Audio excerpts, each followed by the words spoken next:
All right. Good day, everybody. Good day. You're welcome to our Edu Chat live session, as we always bring to you every Friday by 1 p.m. First, I'd like to say thank you for joining us. Thanks for always staying tuned to every of our viewers right now. And I'd like to also reiterate that over the days, a couple of days, I kind of like heard people saying, I just want to reiterate the goal of what we do every time when we come across with our live session like this. And we truly do understand that there's a pandemic out there. We understand that people can't really travel at such a time as this. But then what we want to do is to create opportunities. Okay, we understand the power of preparedness. So we want everybody to get prepared. Ahead of the post COVID events. So whatever seems to be happening right now isn't going to last a while. It's not going to last forever. As a matter of fact, this year, hopefully it should be over. But then what we want to do is create the right platform, get you aware of the right platforms, okay, so that you can prepare yourself ahead, get the necessary information you need to get yourself prepared. That being said, today we will be having a live session with one a guest speaker who happens to be a top representative, of the Berlin School of Business and Innovation in Germany. Without wasting much of our time, I would like to bring Miss Simisola Smith, on board our live session today, so we could start having questions flying in. Now, remember, in the course of the program, in the course of this chat session, we're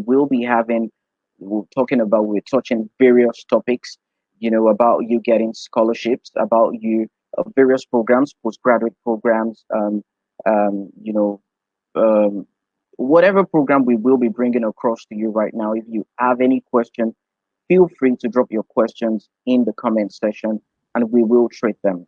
Okay, we definitely will treat them. All right, good afternoon, Simisola Smith. You're welcome to our EduChat live session today. Okay. Hi, Justin. Thank you so much for having me. It's nice to be on here with the team at Michelle and Anthony. Fantastic, fantastic. Good day. Uh, uh, I'd like for you to first, before we jump in and begin to talk deep into education, let's just have an introduction. We can see your name right there already, but many people want to know the designation, what role you really play. So could we Sure. just briefly have that? Yes, so once again, I am Simisola Smith, and I am currently the regional manager for Africa at the Berlin School of Business and Innovation.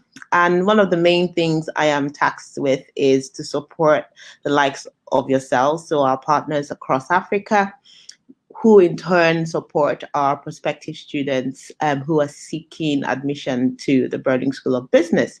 So those who are interested to study with us at our Berlin campus. So apart from partnership support, also institutional partnerships across Africa as well. So for those partners who are seeking to do our programs remotely, I'll be taxed to also look into that. So a bit broad and narrow at the same time. Oh, good. Fantastic. Good. How's your job going during this pandemic era? How's it going? You know what? I was telling a colleague who works at another school, and I was saying it feels like it's busier. I know it sounds a bit funny to say you're busy because the world seems that it feels like they're on holiday. But I find that with the education sector, especially international education, it doesn't really stop just because it happened within the time where students can still be applying remotely towards maybe our next intake, physical intake, which we are projecting to be October. And the fact that we are not doing as much travel as we'd normally be doing, it affords us the opportunity to engage more, like with this sort of event. I actually just had to leave a virtual fair with one partner now to this live streaming session with Michelle and Anthony. So for me, my personal experience has been more back to back than usual. And again, the bosses are more aware that you are available, quote and unquote. So there is always that random text message. Oh, what's Yeah. going on? Or that Yeah. random, are you free for a virtual meeting to discuss one of the things? So it's been busy. But then I'm kind of using it to my advantage, where I can engage with you guys more, sort of get into the minds of our partners to see, post COVID. So there is perspective that this will actually change our mindset, that you don't need to Yeah. be physically present to offer the support you require. It's definitely going to change the perception for going forward, for businesses across, including the educational sector. Fantastic. That's very good to hear. Very, very good to hear. Now, I must state that I think I stumbled across a quote online that says that traveling is also part of education. So for many people who have really not traveled, okay, then it means that you're missing out on a part of education. That's just the long and short of it. So without further Sure. ado, I just want to ask you, looking at Berlin, as a city. Could you give us some of the, very fascinating views of Berlin? Yeah, and the features of that city as it is. Yeah. So Berlin is the capital city of Germany. So um, basically, from, I'd say, a student's point of view, it's been defined as cosmopolitan. It's been defined as central. It's been defined as international. Also being defined as a tourist destination. So there are a range of nationalities in that you'd find in Berlin. I mean, I had a friend of mine who is based out in Canada, and he's of Kenyan descent. So he visited Berlin a couple of months ago, and the first thing he said to me on WhatsApp was, "Oh, I didn't realize how I'll stumble across different nationalities. There are a lot of Asians there, there are a lot of Africans there, and so on." So it's one of those cities that, I mean, in comparison to the counterparts in Europe, maybe not as widely spoken about. So when people actually get to immerse themselves in the culture, there's a bit of excitement. And because German in itself is the main language that's widely spoken in Germany, so when people actually arrive in Berlin and they can interact in English, it also comes as a positive welcome and surprise. Just because of how cosmopolitan Berlin is, there are also a range of English speakers. So one thing I found out and from our students is to say, "Oh, I didn't expect that." There isn't sort of a culture shock because I can adapt. Probably even easier than a lot of other cities in Germany. Like I said before, it's quite touristy, which brings up the question of students seeking part-time jobs, because that means they're also looking for speaking workers as well. So it's a buzzing city. I'd say has a good mix. It's, if you're from maybe Nigeria, for instance, and you'd want to compare it to the likes of Lagos. But for my personal experience, it's not as busy or as full on as Lagos. There's a good split between busy in terms of the city and also the quiet aspects of Berlin. So if you do want the quiet life, it's also available to you. If you do want to go into activities and so on, there are a range of activities that our students get involved with on a daily basis as well. That's fantastic. That's very good. Very, very good. I'm sure it has. Berlin as a city also has an historical stories, historical events, as well, sides to it. Let's narrow down this discussion right now, this chat right now, and begin to focus. We want to focus more on, Berlin School of Business, yeah, and innovation. First, we want to talk about the various courses, the various programs that Berlin School has to offer or offers, as the case may seem. So, yeah, could you put us through some of those programs? Sure. So we do offer a range of programs, which are normally split to undergraduate and postgraduate programs. So, um, if you are a student who has O levels, so O levels could mean different names in your respective countries. Using Nigeria as an example, you're looking at WAEC or NECO. So if you have O levels, you can access our foundation diploma um, in business and economics and business management. So you'd be able to come on the 1 year program and progress to your main degree post graduating. If you already have a diploma or A-level equivalent, then you can access direct entry into our economics and business management program. So that's the only undergrad we have on offer, split into two pathways: the foundation pathway for those with only O levels, and then those who already have a diploma or A levels can access direct entry. We have more postgraduate programs, in fact, a range of them. I'd normally like to group them with their duration. So maybe before I go into the postgrad, I'll just say a little bit about how much the foundation costs, inclusive of all the discounts and so on we currently have on offer, inclusive of the special discounts we also have in the pandemic. We are very much aware that the situation at hand has tied some people down. Some students have said they can't access the bank, they can't do one or two things until post lockdown. So we have managed to adapt our own measures in order to support our partners and applicants accordingly. So if you're coming for a foundation diploma program, the tuition fee for that, inclusive of the discounts, actually goes down to 6,000 euros, which from industry standards is quite competitively priced. When you progress to subsequent years, so your main program, it becomes 8,000 euros for per year, so which means it's 8,000 euros till you graduate. If you already have A levels or diploma equivalent, right, you can access the program directly, so which means you don't need the foundation program. So you can come in for the program, so your fee will automatically start at 8,000 euros. We have a range of master's programs, even more than the undergrad. So I'd like to group those based on duration and tuition fee structure. It just makes it easier for you to comprehend and know which is which. We have 4 masters that are for the duration of 18 months, and those 4 masters cost the same amount, inclusive of the discounts and the scholarships.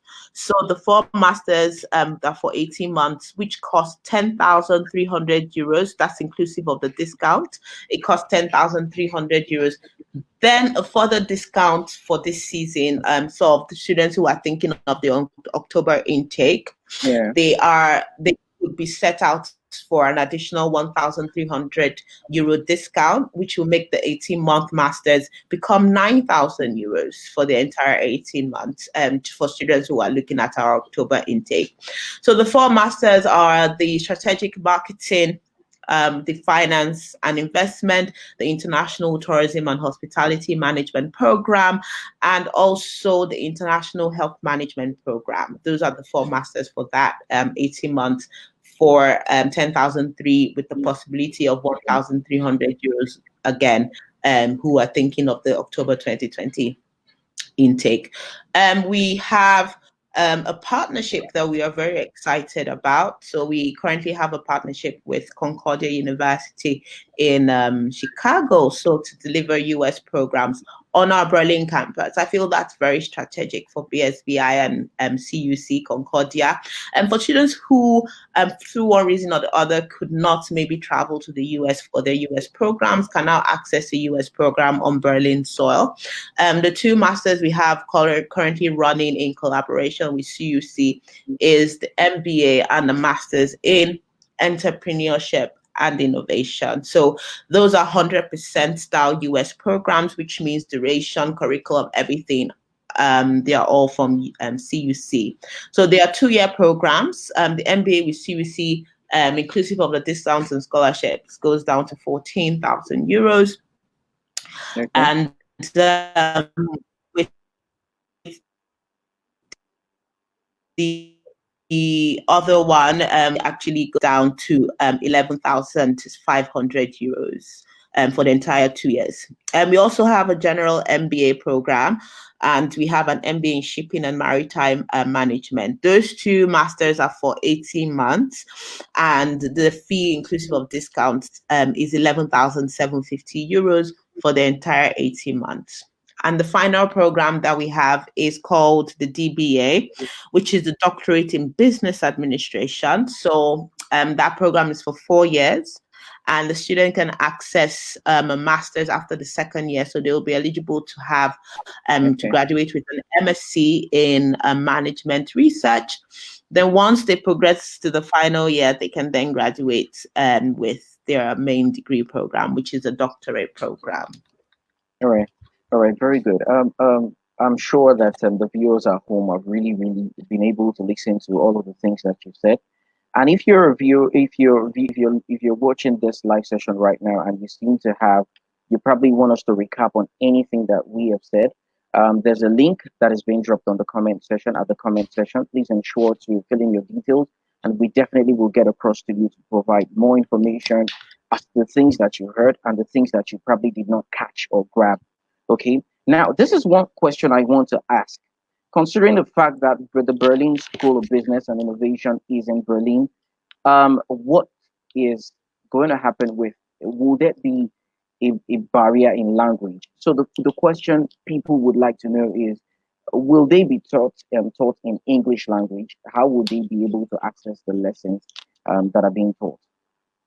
That's a very good question, Justine. It's important to note that BSBI is an English-speaking institution. So all our programs are actually taught in English, and students have the opportunity to access the language, so the German language, for free as part of the curriculum, which therefore means that when they're applying for their student visas from their respective home countries, they don't need to show any like foundational knowledge of German, right? But if they were to access a German-speaking school or a language school, automatically when they shop for that interview, the interviewer changes their interview to German. But because we are on the list, an academic institution, English speaking, that is not required for our students. But in terms of them trying to adapt to life in Germany, and we're also looking at what they'll be doing post-graduation, and that's why we're also teaching the language for free as part of the curriculum. Oh, that's great. That's great. So it gives everybody an opportunity to settle in nicely. Yeah. So that's really awesome. Now, there was something that I caught you say, and this is about the fact that you could come in with WAEC results. Okay. I don't know if you can expand more on that. For undergraduate courses.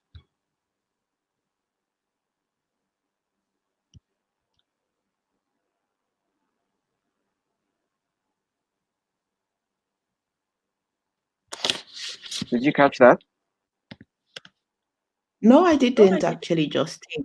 Okay, so I'm going to reiterate. I'll go over the question again. So there was something I heard you say about the requirements, and you mentioned specifically that undergraduates for your undergraduate programs, you could come in with WAEC results. So I think I heard you mention that. Could you just emphasize more on that?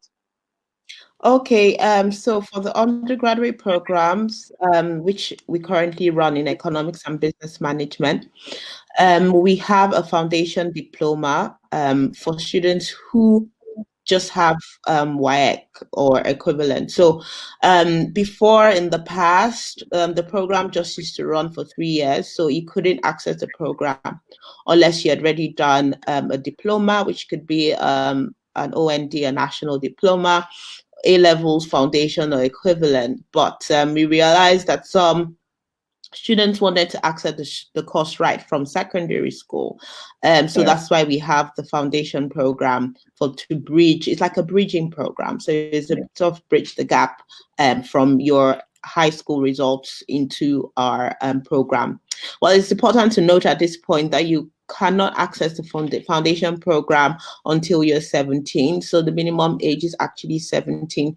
I felt it's important to note that because, a lot of students finish secondary school quite early these days, isn't it? So it's important to know that you need to finish, at least graduate and get into the program, and the minimum age is 17. All right, moving forward as well. There was something that I read on the website, and this information is really, really valuable about the fact that when you're putting in for your, you know, postgraduate program, there's something there that states that Okay. people with HND degrees and people with third class degrees as well can apply and get an admission. Okay, so I don't know if you want to touch on that too as Yes. well. Yeah. Okay, yes.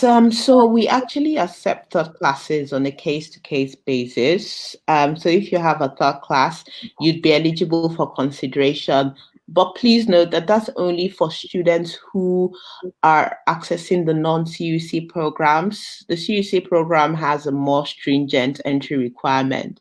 So they are looking for equivalent GPA of 2.25 and above.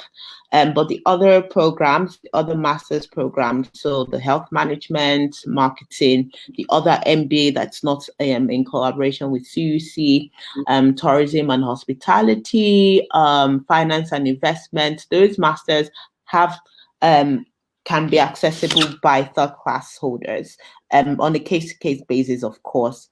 Then for the HND holders, the non-CUC programs have something called a pre-master's route. So if you have an HND, that would serve as like your bridging program into a master's program. But just to note, that's only applicable to students who are thinking of non-CUC programs, right? So if you have an HND and you're thinking of the CUC program, that you have to get a degree to access those. But for the other ones, the tourism, finance, marketing, health, and so on, you'll be able to access the pre-masters routes. Okay. All right. So let's really let's touch on, living expenses in Berlin. Is Berlin expensive? Talking Um, about accommodation, feeding, what's that like? well, from experience and the experience of our students, Berlin is seen to be one of the most, I'll say, price sensitive communities. If it depends on where you're comparing Berlin with. So in comparison with other European capitals and so on, when I say European capitals like London, like Paris, and so on, it's deemed to be more, the cost of living is more affordable. So in terms of accommodation, students would be looking at between 250 euros to about 600 euros, 250 euros for shared apartment, maybe not apartment close to the city or central location. 600 euros, you'd be looking at maybe your own personal pad, maybe a studio flat, depending.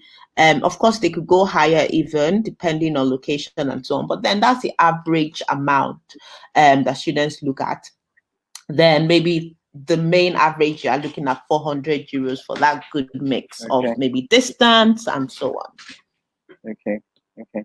That's fine. So in terms of students who probably finish up with or probably still are taking, their undergraduate programs and they want to work. And also, I want you to also touch on, students who probably finish with their the graduate degree programs and then they want to start work in Berlin. What are the opportunities that are open to them? They want to get work permit. They also want to. Many people would definitely want to move on to being citizens. What can you say about that? What advice do you have to give? What information do you have to give? Well, first and foremost, initially, the first stage of students coming into Berlin, they know they have access to part-time work. That's the first step.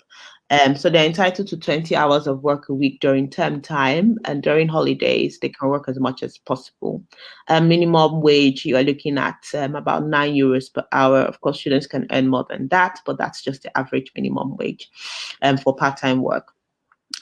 Obviously, these things are sort of set up by governments to offer their own show of support and so on. But then there's an expectation that any student coming into the country can, of course, afford to live there regardless, although these facilities are made available to students. First step. Post-study opportunities, as long as you complete your program, be it undergraduate, be it postgraduate, you are automatically eligible to access what we call a post-study work visa. Okay, so the post-study work visa is for 18 months Okay. at least. So we, it's called different names. It's called job searching period. Some already have the jobs that they want. It's just for them to try and convince the employer that they are a suitable candidate for any future work permit plans. So the first Oh, stage would be the 18-month post-study work visa. And we have some excellent case studies of students who have used the post-study work visa as leverage in terms of adapting to life in Germany, of course. Also, not just narrowing their mindsets to Germany, but a range of other destinations across even their home countries as well. Because some use that year to gain the work experience that maybe they would normally not have had if they were to have yeah. gone back to their home countries, for instance, while some also have the opportunity to convince an employer that they're the next best candidate for any plans for a work permit. If you are retained by an employer after your post-study work visa, you get your work permit visa. And if you're with the employer for at least 2 years, you can apply for your permanent residency. So it's at this point that you'd be able to move across cities, across regions, and so on, and to Okay. access any other opportunities if you would like. The rule with Germany is if you are there for at least 8 years, which is the minimum, you can apply for your citizenship. And that's an interesting and tricky one at the same time, because if you want to become, and that's why you find a lot of people who just have PR, so permanent residency status in Germany, because if you want to become a German citizen, you have to renounce any other citizenship. Oh, So you can't have wow. dual citizenship. Yeah, yeah. Wow. It's a Wow. serious part. So, Although, I've had students that say they would do it within a twinkle of an eye, that they don't care. I wow. wouldn't say the countries they are from. No.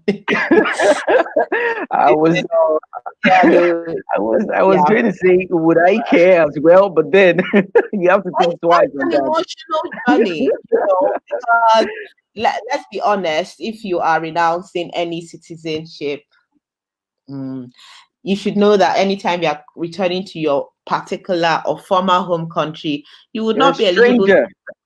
and you'll not be able to stand in the queue of your fellow colleagues. Wow. So hold the both passports, you only have one passport. I mean, there's a lot of reasons. In fact, someone told me that it's not a problem for some people, but some people actually pick it up actually, Mm, because to be honest, they have nothing to lose, they don't mind. But in retrospect, it's amazing how the decision then changes when you're actually faced with it. It is an emotional one, especially if you're not illegal anyways. You yeah, have your permanent residency, yeah. maybe your kids become German citizens, but it's really not easy to Mm, say. I mean, I'm sure if you look around, you never have you found someone who is German and maybe Nigerian at the same time. No. yeah. Sure, sure, definitely, definitely. Going forward, we want to talk about your visa application. Many people always believe that, I for one, I've been I've been shot in the head once trying to get a study visa to a particular country. It's time consuming. A lot of people just believe it's time consuming. A lot of people believe it's really exhausting. I haven't gone through several processes and all of that. It takes your months away and all of that. But then the big question there is what advantage does the visa application for Germany studentship, you know has to offer? What advantage do we have? Like you've rightly mentioned, all studies technical, rigorous. I mean, it's never simple, even for the most advanced and seasoned travelers. It just take quite some effort to be able to nail the visa application process. Germany is not out of that either. You need to take your time. I wouldn't tell you that it's the easiest visa to get, but the thing with Germany is, as long as you follow their protocol, aka finance has to be on point, which is the living cost currently set at 10,236. The German authorities also are very big on intentions. They need to know why you've chosen Germany, why your future plans. Those need to be clear because they also look at your CV and your personal statement. So some embassies, I'm aware, after you submit your academic qualification, it's really not the embassy's business on what you've said as personal statements and so on. But Germany actually all students need to submit their CV and personal statements to be considered by the German Mm, embassy. It's then they'll read between the lines and sort of get a feeling of your intention. Because the style is you go into the consulates, then you're being asked questions by not the person that's actually going to decide on your qualification. At the moment, the structure is that the whomever you're going to meet is like a third party, so they are the ones just asking the questions on behalf of the consular general or whoever is making that decision. Then the recording is sent to whomever is your visa officer. And that's what makes it a bit tricky, where you have to nail the questions at that time. The German embassy will hardly contact you for future inquiries and so on. They just make decision with what they have. So that's why the CV and personal statements have to be on point. Because if you've not pointed out anything during the course of the interview and they need clarification with, that should also be reflected in your personal statement and interview. So things around if you have gaps in studies, again, intentions, a little bit about the program, what instigated you to apply for the program, a bit of your financial background, how you'll be able to cope with the rigors of the program. Because believe it or not, the German embassy can reject you if they feel that you would struggle with the program. all right. So Hmm. it's very important to showcase that you are a very strong candidate. And I think the main reason is because they know their community and society has a lot to offer Hmm. international students. So they do want the best of the best, to be honest. Oh, that's fine. That's fine. Yeah, I have to say this to our viewers once again. Now, we're bringing you all of these opportunities, and then just after the program is over, if you seem to have any question, you could feel free to contact us. I'm sure you could get our phone numbers from our, our about page. You can find our phone numbers, our contact info information seated there. And also, like I said previously, you could fill the form. There's a form. There's a link to a form that has been submitted at the on the in the comment section. So feel free to get over there and just put down your details, and we will get in touch with you in less than 48 hours just to get your questions, your inquiries, and whatever things that you seem not to find clear. We will make that clear to you. Um, we're, we're, we're slowly just drawing to the close of this Edu chat session. But then before we draw the curtains right now, I want to also ask that you state what are the requirements. You could just aim from the requirements to getting your student visa, to getting your program in Berlin started. What are the requirements that need to be considered? Okay, the first thing is you first have to apply for the program. So you select the program you're interested in. This is done through our partner Michelle and Anthony. So they take you through the procedures. You make the application, and within we have a 24 to 72 hour offer turnaround time. Is at that point we issue something called a conditional offer letter, which will list out all the conditions on your offer from if we need anything else from you, anything that's pending, admissions will list that out. So you send back any conditions. It's at that point that you can make a financial commitment to your studies. So you can pay the minimum deposit, which is set at €2,000. Then put any financial requirements in something we call a blocked account, which is for visa purposes. The amount for the blocked account is set at €10,236, which is for your living expense. That'll cover your feeding, your accommodation, transportation, any other thing outside your tuition fee. Okay.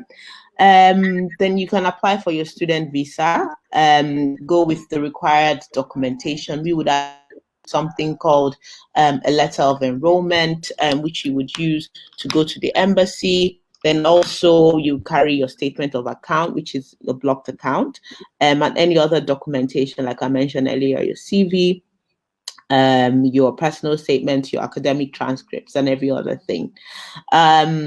The booking of the appointment is quite crucial, very, very, very important. So the team at the Michelle and Anthony, they are quite seasoned.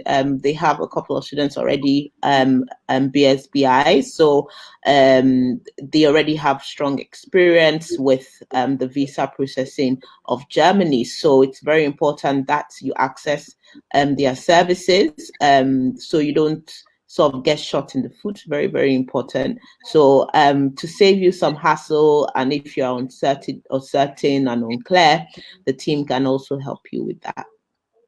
All right, then. So feel free to contact Michelle and Anthony if you want to start your application process. Finally, I'd like to also ask, what is the admission process like, considering the COVID-19? What does admission currently look like right now? Admission is still quite ongoing. Is still ongoing. In fact, probably busier than usual. It's and I think an interesting thing is, and the reason is students have picked up on the fact that Germany is an early market, so there is no need to wait and say to yourself, "Oh, I'll do it after COVID-19." Not for Germany, because if you're going to wait, is definitely at your own risk. A lot of students do want to go to Germany. So we found in recent times that there's a huge rush for their appointments, right? And unlike some other embassies, they don't have like a special booking system that maybe you can pay a huge amount of money and get priority space. No, they do it more on a case-to-case basis. That's why the earlier the better. So in terms of what has changed, nothing has really changed. It's just that we are now encouraging a lot of our pipelines to join our May online enrollment, right? So we normally have a May intake, which is a physical intake for students to join us on campus. But now, because of COVID-19, a lot of students are taking up the online enrollment.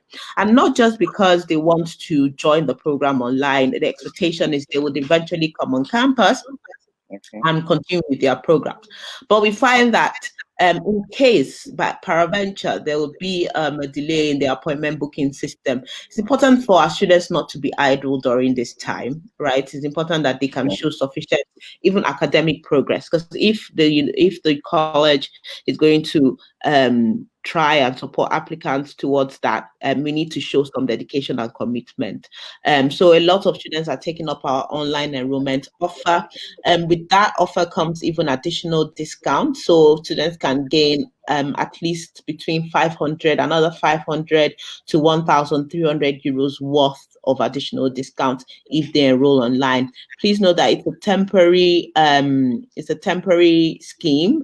It's not that you complete your program online completely. It's just for you to start and be an enrolled student at BSBI in preparation for you coming physically on campus. Adekombi asks, what is the percentage of scholarships given? So Adekombi, it really depends on the program you're looking for. I mean, if you type out what program you're thinking about, then I can narrow it in. But the average scholarship ranges between as high as €1,300. Okay. Then you have the minimum deposit requirements and so on. Then your instrumental plan payments as well. So if you confirm the program you're thinking about, then I can also confirm the exact scholarship that you'll be entitled. All right, that's very, very good. So if I have to give, more like highlights the various benefits that you've spoken about today, I'd like to say that first, you talked about it's a whole lot of discounts, I must say, because when I look through the price that you have to offer from, the degree foundation program to the undergraduate program to the postgraduate degree program, there are just a bunch of discounts for students to access right there. And the fact that you can have third class and the HND degree holders also jump on this is really a great advantage too as well. And the Yeah. partnership that you have, solid one. A whole lot of benefits are just accrued to attached to being a student in BSBI. So finally, any final words, as regards BSBI, the programs, the discounts, enrolling? So I would say at this point that you should not delay your process, because once the pandemic is over and borders begin to open, the first thing is there's definitely going to be a rush for those appointment dates. So it's better that you'd be on ground and be ready for whatever that is. Another thing is, now it's not like we are not busy, but then we are paying more attention to applications and so on, because then we want to be able to understand the rationale for students to be able to join our programs on campus. So I would still say the earlier the better. COVID-19 should not be an excuse for you to delay your application, most especially for Germany. Very, very, very important. Our applications are still open. Michelle and Anthony is still processing applications on behalf of the Burning School of Business and Innovation. Like I said, we already have students joining our May. I think even one of your students from Yeah, Michelle and Anthony is due to start the online program in yeah. May. And the other student, the doctorate student, has opted in for the October 2020 intake. You understand me? Yeah, I remember talking to you weeks ago, listening to you weeks ago, and then you talked about an advantage that this online program really has right now. I don't know if you Yeah. remember that. Yeah, so Yeah. can we hear that? I think the viewers would Yes. like to really listen to that. So for Germany, just because they have been notoriously known to delay on appointments sometimes, for students in certain high risk regions like parts of Asia and Africa, and we feel the online program is most importantly for those who want to put their foot down and make sure that delays in appointment doesn't really affect them. Now, the rationale behind that is if we can show the embassy that there's dedicated academic support. Of course, the student has made a financial commitment because you can't access the online enrollment without having paid some sum of amount towards your fees. That puts us in a very good place. Just so you know that our online program has been approved by the Academic Senate of Germany as an interim alternative for a classroom-based program, which means that by the time COVID-19 is over and borders are open and consulates are now considering visa applications, we can be in a position to say, oh, it's not the student's fault that he couldn't come on campus. Obviously, they are accessing online because of COVID. So now they want to join the campus in person, and we can push for any support we can get. Yeah, yeah. Thank you very much, Simisola Smith, for coming on our program today on the Early Thank you, Chat session. Justin. I can never reiterate the fact that COVID-19 is going to be over. It definitely will be over. And then the question will then be, what advantage will you ride on? What information will make you possess, the desired future that you really, really, really dreamt of? Now, everybody would like to say a big thank you to our Thank viewers you who have so joined much. us today. Thank you so much. Now, please feel free. And remember, Michelle and Anthony would always help out with any visa application from Friday this week up until the next Friday. Friday next week, we'll also be having another segment. And then you can be rest assured that for every program that we bring along here, we will help you with your visa application. Thank you so much. We have to say bye for now. We'll meet up with you next week Friday. Thank you so Thank you much. so Stay much. safe, keep safe. Thank you, Bye. Justine. Thank you, guys. Yeah. Bye. Bye.